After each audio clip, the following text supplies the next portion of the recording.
Hello friends, मैं आपका दोस्त और एजुकेटर शिव भूषण सिंह आपका अपने YouTube चैनल कॉम्पिटिटिव जोन में आपका बहुत बहुत स्वागत करता हूं। दोस्तों, ग्रुप डी का एग्जामिनेशन आपके अभी बिल्कुल पास नहीं है और इसलिए सेट प्रैक्टिस और विभिन्न उनसे संबंधित सीरीज मैं आपके लिए ला रहा हूं। इसी संदर्भ में आज से मैंने एक साइंस का सीरीज शुरू किया है, क्योंकि आप जानते हैं कि जो आरआरबी ग्रुप डी के एग्जामिनेशन है इनमें साइंस सेक्शन से बहुत सारे 25 एटलीस्ट क्वेश्चन जो है वो राइज किए जाएंगे। ओके फ्रेंड्स, तो आज से साइंस सीरीज का ये पहला क्वेश्चन, पहला क्लास, डेडिकेटेड क्लास जो है वो आपको मैं प्रोवाइड करवा रहा हूँ यहाँ से। ओके फ्रेंड्स, इससे पहले कि इस सेशन की हम शुरुआत करें, थोड़े से अप्लाउडिंग वर्ड्स और कुछ सेइंग्स के द्वारा अपने आप को एनर्जाइज करते हैं। ओके फ्रेंड्स, ऋग्वेद का एक श्लोक क्या कहता है, कैसे हमें बुस्ट करता है, हम यहाँ पर देखेंगे। साथ मिलकर चलो, साथ मिलकर विचार करो और मिलकर ही कार्य करो, यही प्रगति और सफलता का मार्ग है। ओके, और इसी का इंग्लिश रूपांतरण, move together, speak together, let your minds be united, unity and cooperation are the true paths to progress and success, Rigveda. Okay friends, यहाँ पर अगर हम सामाजिक रूप से या व्यक्तिगत रूप से भी अगर अलग थलग पड़ जाएंगे तो हमारी प्रगति रुक जाती है। साथ मिलकर चलें, साथ विचार करें और मिलकर ही कार्य करें। अगर मानसिक रूप से भी अगर हम बटे रहेंगे तो हमारी प्रगति जो है वो रुक जाती है। ओके फ्रेंड्स, किसी भी सफलता को प्राप्त करने के लिए हमें यूनाइट रहना, बाहरी रूप से भी और आंतरिक रूप से भी, दोनों रूपों से यूनाइट रहना बहुत जरूरी होता है। ओके फ्रेंड्स, जैसा कि आप जानते हैं कि पीडीएफ कमेंट्स क्लासेस जो होती है, इनका पीडीएफ जो है वो मैं प्रोवाइड करवाता हूँ। ये पीडीएफ आप वीडियो के डिस्क्रिप्शन बॉक्स में जाएंगे तो वहां जाने के बाद टेलीग्राम चैनल को ज्वाइन करेंगे और तदुपरांत वहां से आप यहाँ से कमेंट्स होने वाली जो क्लासें हैं उनका पीडीएफ वहां से दे दिया जाता है। आप टेलीग्राम चैनल से जुड़ करके उसे डाउनलोड करें और ऑफलाइन भी पढ़ाई करें। ओके फ्रेंड्स, तो आइए शुरू करते हैं।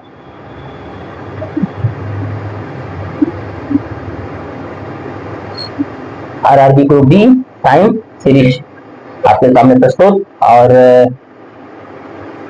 इस सीरीज को लाने का मेन उद्देश्य कि वहां से बहुत सारे क्वेश्चन राइज होते हैं और जब हम इन्हें देख लेंगे, इन सीरीज को पढ़ेंगे बहुत डीप और थोड़े हाई लेवल क्वेश्चन यहाँ पर लाने की कोशिश किया हूं मैं, ताकि हमारी स्टडी जो है वो अद्यतन हो जाए और हम एग्जामिनेशन में कंफर्टेबल फील कर सके। किसी भी एग्जामिनेशन को क्रैक करने का सबसे पहला जो साधन है वो है मॉक टेस्ट देना, और यही वो फैक्टर है जो हमें सफलता दिलाती है। ताप गतिकी का प्रथम नियम, ताप गतिकी का प्रथम नियम सामान्यतः ये निष्क्रिय है, और ये जो है सामान्यतः किससे संबंधित है? ओके, यह है ऊर्जा के संरक्षण का नियम। ओके, ऊर्जा संरक्षण के नियम से संबंधित है ताप गतिकी का प्रथम नियम। ओके फ्रेंड्स, काले वस्त्रों के मुकाबले श्वेत वस्त्र शीतल क्यों होते हैं? गर्मियों के दिन में हम श्वेत वस्त्र धारण करते हैं, इसका वजह है अपने पास पहुंचने वाली सभी प्रकाश को जो है वो सोख लेते हैं। ओके फ्रेंड्स, अब जैसा कि जानते हैं व्हाइट जो कलर होते हैं, व्हाइट कलर जो होते हैं प्रकाश को परावर्तित कर देते हैं। यही वजह है कि गर्मियों के दिन में हम श्वेत वस्त्रों को धारण करते हैं और इससे हमें गर्मी कम लगती है। ओके, इसके विपरीत जो काले रंग होते हैं वो सभी रंगों को अपने आप में अवशोषित कर लेते हैं, जिससे उसकी उस काले रंग का उष्णीय मान जो है वो बढ़ जाता है, और यही वजह है कि हमें गर्मी लगने लगती है और गर्मियों में हम श्वेत वस्त्र भी धारण करते हैं। ओके,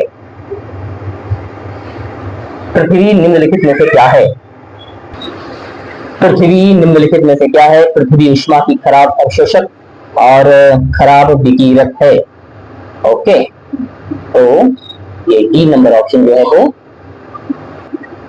तो ये डी नंबर ऑप्शन हम यहाँ पर देंगे। अब देख रहे हैं कि जो यहाँ पर क्वेश्चंस डिस्कस किए जा रहे हैं ये ऊष्मा से संबंधित फिजिक्स के क्वेश्चन है और आपके लिए बड़े ही महत्वपूर्ण है। आप एग्जामिनेशंस में जाने के पहले इसे जरूर देखें और अपनी समझ और अपनी जो आपकी तैयारी है इसे ऑथेंटिकेट करें।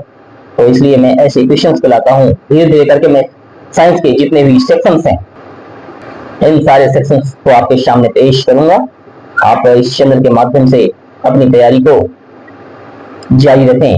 दो निकायों के बीच ऊष्मा के प्रवाह की दिशा निर्भर करती है उनकी विशिष्ट ऊष्मा पर, उनकी गुप्त ऊष्मा पर, उनके अपने अपने तापमान पर।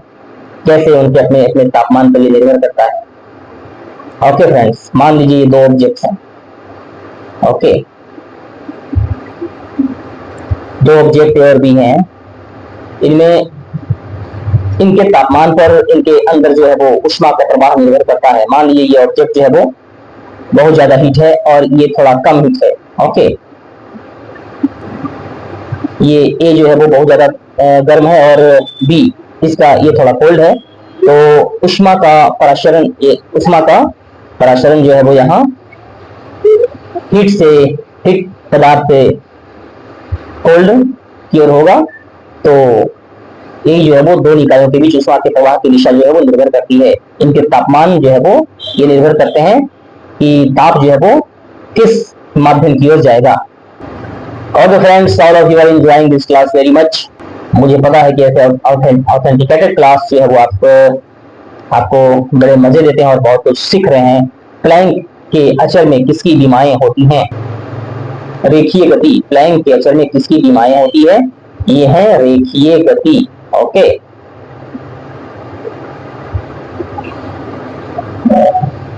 नेक्स्ट, एक श्वेत तथा चिकनी सतह कैसी होती है? ताप की खराब अवशोषक तथा अच्छी प्रवर्तक होती है। एक श्वेत तथा चिकनी सतह जो होगी वो ताप को जो है वो कम से कम अवशोषण जो है वो अपने आप में करती है तथा एक बहुत अच्छी रिफ्लेक्टर होती है। इसलिए option number B is right answer here. Okay, दो धातुओं का शोल्डरन किसके गुण के कारण संभव है? दो धातुओं का शोल्डरन जो है वो किसके गुण के कारण संभव है? प्रसरण, श्यानता, पृष्ठ तनाव या असंजन की क्रिया। ओके, असंजन। ओके, इसे जो है वो क्या कहते हैं?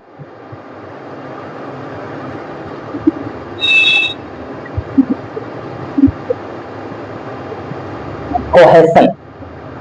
ओके, कोहेशन की क्रिया के द्वारा जो है वो दो धातुओं के बीच जो है वो शोल्डरन का गुण होता है, यानी कि शोल्डर की प्रक्रिया जो होती है वो असंजन बल के कारण होता है। ओके, जब दो धातुओं के जोड़ पर ऊष्मा उत्पन्न करते हैं तो शोल्डर धातु पिघलती है।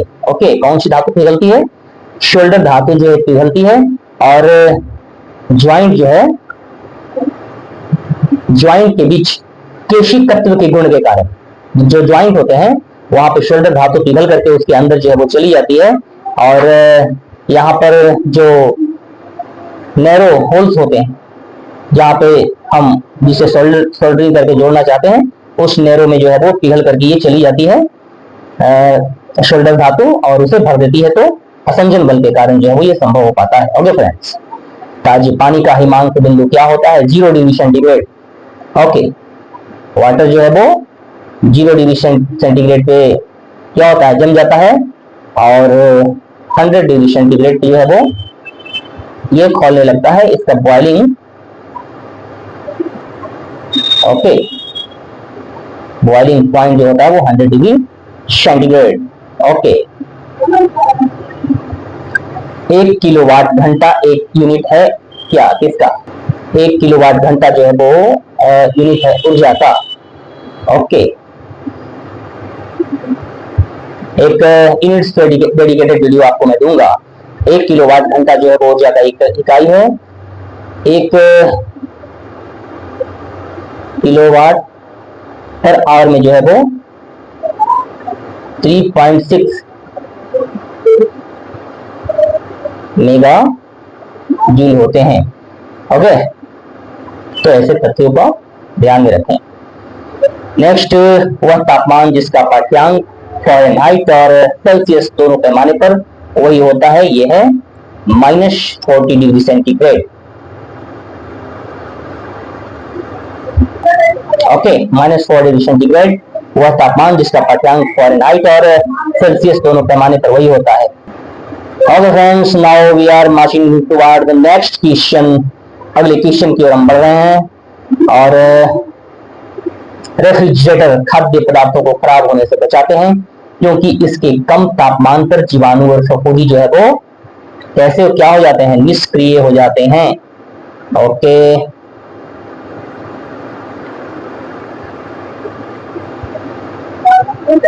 नेक्स्ट, आपेक्षिक आर्द्रता को किस रूप में व्यक्त किया जाता है? ग्राम, किलोग्राम, प्रतिशत या अनुपात? ये है अनुपात। आपेक्षिक आर्द्रता को अनुपात में जो है वो हम व्यक्त करते हैं।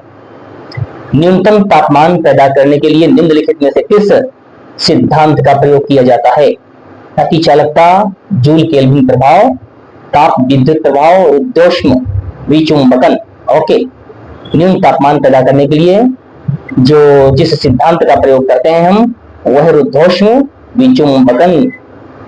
ओके, दिस इज प्रिंटेड विचुंबकन, आप इसे पढ़ें। और टाइपिंग के दरमियान जो शुद्धियां हो जाती हैं आप उन पर ध्यान न दें। अगर कभी ऐसा होता है कि मैंने उसे देखा नहीं और पढ़ाने के सिलसिले में मैं सिर्फ उसका निष्कर्षण देता हूं, तो ऐसे समय पर आप उसमें स्वयं सुधार कर लेंगे। ओके फ्रेंड्स, थर्म किसका यूनिट है? थर्म जो है वो किसका? शक्ति का या ऊष्मा का? किसका? थर्म ऊष्मा का जो है वो क्या है? एक गैर एसआई यूनिट है। एक ये जो है वो एसआई यूनिट नहीं है, गैर एसआई यूनिट है। थर्म जो है वो इसका प्रतीक ये है, इस तरह से THM, इस तरह से इसे लिखते हैं THM। और गैर एसआई मात्रक ही, एसआई मात्रक नहीं है। यह 1 लाख। ओके,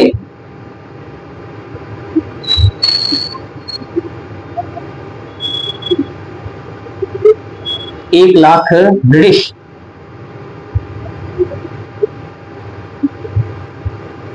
थर्मल यूनिट के बराबर होता है। ओके, ये 1 लाख ब्रिटिश थर्मल यूनिट के बराबर होता है, थर्म यूनिट। ओके, ये एसआई का, सॉरी, ये ऊष्मा का गैर एसआई मात्रक है। इसे पूरे विश्व स्तर पर इसे मान्यता प्राप्त नहीं। ओके, नेक्स्ट क्वेश्चन आप देख रहे हैं, बहुत ही हाईलाइटेड क्वेश्चन। जल का क्वथनांक अधिक ऊंचाई पर किस कारण से घट जाता है?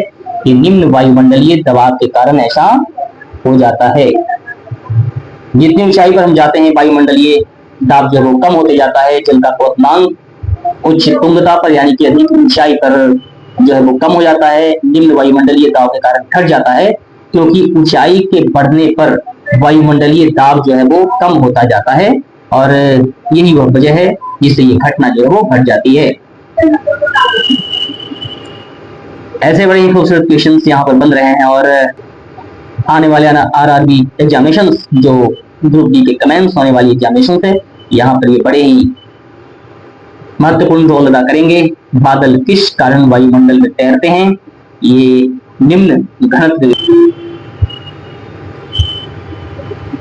ओके, बादल किस कारण वायुमंडल में तैरते हैं? निम्न ताप के कारण, निम्न घनत्व के कारण, निम्न श्यानता या निम्न तापमान के कारण।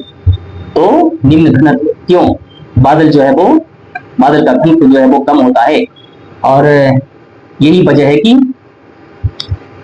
बादल जो है वो विरल होते हैं और घनत्व कम होता है, इसी वजह से वो हल्के होते हैं और हवा में तैरते रहते हैं। So the right answer is B. Okay, next, निम्न में से किसके द्वारा अधिक जलन पैदा होती है? उबलता हुआ पानी, गर्म पानी, भाप। भाप का गुप्त ऊष्मा जो है वो बहुत ज्यादा होता है, इसीलिए ये बहुत ज्यादा जलन पैदा करता है। भाप जब आप देखते हैं कि जब आप रोटी वगैरह को खाते समय अगर उसके अंदर में वाष्प भरा हुआ है और गलती से आपकी उंगली अगर उसमें फंस जाती है पूरी रोटी में, तो वहां पर बड़ी भयानक जलन पैदा होती है। ये वाष्प के गुप्त ऊष्मा की वजह से ऐसा हो पाता है। ओके फ्रेंड्स, बहुत उच्च तापमान को मापने के लिए हम प्रयोग करते हैं मरकरी तापमापी, प्लेटिनम प्रतिरोध तापमापी, ताप विद्युत तापमापी का प्रयोग हम करते हैं। ओके फ्रेंड्स, विद्युत तापमापी के द्वारा हम बड़े ही उच्च टेम्परेचर को नाप लेंगे। ये कहां तक इसका रेंज है? 200 डिग्री सेंटीग्रेड से लेकर के 1600 डिग्री सेंटीग्रेड तक जो है वो हम टेम्परेचर को माप सकते हैं ताप विद्युत तापमापी के द्वारा। ओके, निम्न तापमान किसके द्वारा मापा जाता है? ये जो है वो अल्कोहल थर्मामीटर के द्वारा संभव हो पाता है।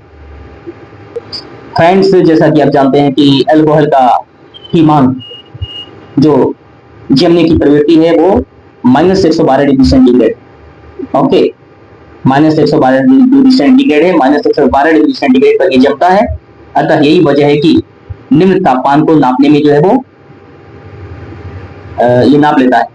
और बॉइलिंग पॉइंट जो है ये कूलिंग पॉइंट है और बॉइलिंग पॉइंट जो है दूसरा 78 डिग्री सेंटीग्रेड है। 78 डिग्री सेंटीग्रेड पर जो है वो खौल करके और वाष्प बन करके उड़ जाता है, इसलिए ये गर्म चीजों को जो है माप नहीं सकता है। और हिमांक 112 डिग्री सेंटीग्रेड, इस वजह से ये बहुत ही ज्यादा ठंडे चीजों को माप लेता है। ओके नेक्स्ट, तारों का रंग किस पर निर्भर करता है? तापमान पर। तारों का तापमान जैसे ही डाउन होने लगता है, ये इसका कलर जो है फेड होने लगता है धीरे धीरे। जो तारा बहुत ही नीला नीचे से दिखाई देता है, आप समझे कि वो बहुत ही यंग है, उसका तापमान बहुत ही हाई है। जब कोई तारा धीरे धीरे सुपरनोवा की तरफ बढ़ने लगता है तो ये बिल्कुल रेड कलर का दिखाई देने लगता है नीचे से, और इससे इसकी उम्र और तापमान का अंदाजा हम लगा सकते हैं। ओके, जलवाष्प में भंडारित ऊष्मा है, अभी मैंने डिस्कस किया है, बहुत ज्यादा जलन पैदा करने वाली ऊष्मा, और इसे गुप्त ऊष्मा के रूप में हम जानते हैं।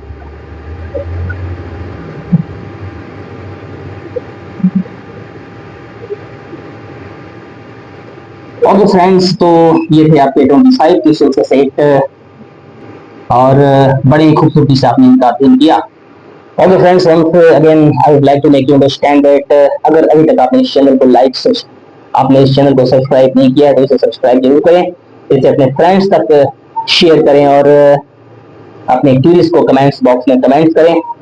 यहाँ से होने वाली क्लासों का जो PDF है इसे जा करके और टेलीग्राम चैनल पे ज्वाइन करें और उन्हें डाउनलोड करके ऑफलाइन इसकी पढ़ाई करें। ओके फ्रेंड्स, इन्हीं शुभकामनाओं के साथ कि आने वाले एग्जामिनेशन में आप सिलेक्ट हों।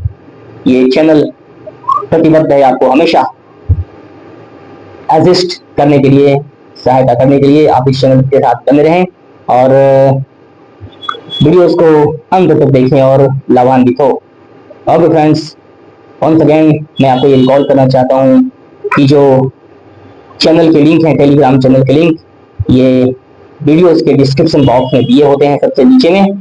फेसबुक और टेलीग्राम चैनल दोनों का लिंक वहां पर दिया होता है, तो आप वहां पर जा करके और इसे डाउनलोड करके पढ़ाई करें।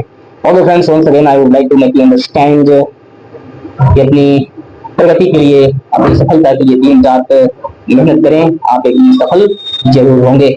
तो चलिए मिलते हैं अगली क्लास में, तब तक के लिए अपना ख्याल रखिए। जय हिंद, जय भारत।